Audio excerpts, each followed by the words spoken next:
Bonjour à tous, aujourd'hui je vous ai préparé une petite vidéo pour vous parler de la forme passive.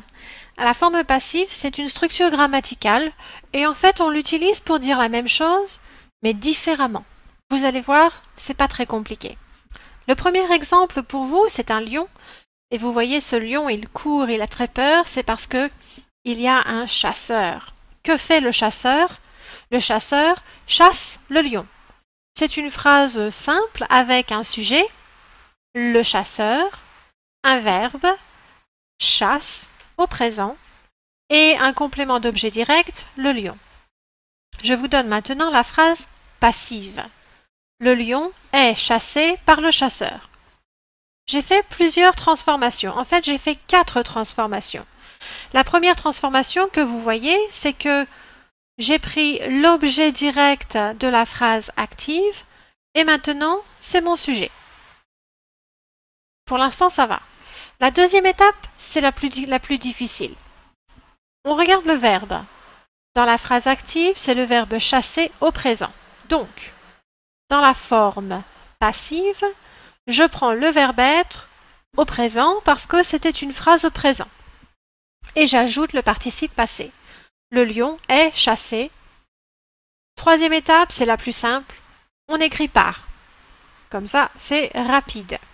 Et puis finalement, vous voyez que le sujet de la phrase active, maintenant il est tout à la fin, il est devenu complément, on l'appelle le complément d'agent. Deuxième exemple, on va le faire ensemble cette fois-ci. Nous avons un chat et une souris. Que s'est-il passé?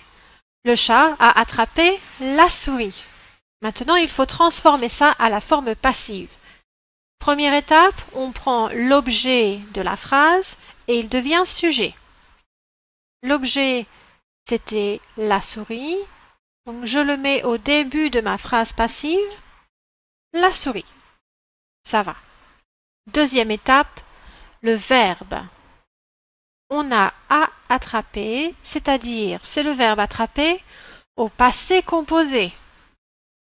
Il faut donc utiliser le verbe être au passé composé. La souris a été.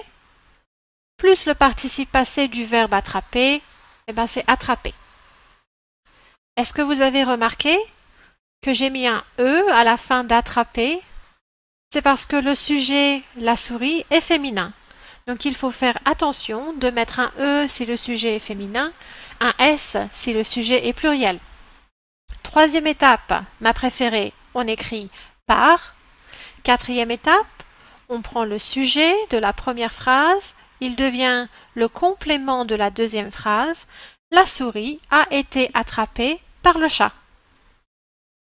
Le dernier exemple, on a une pomme, une belle pomme rouge, et un verre qui a très très faim.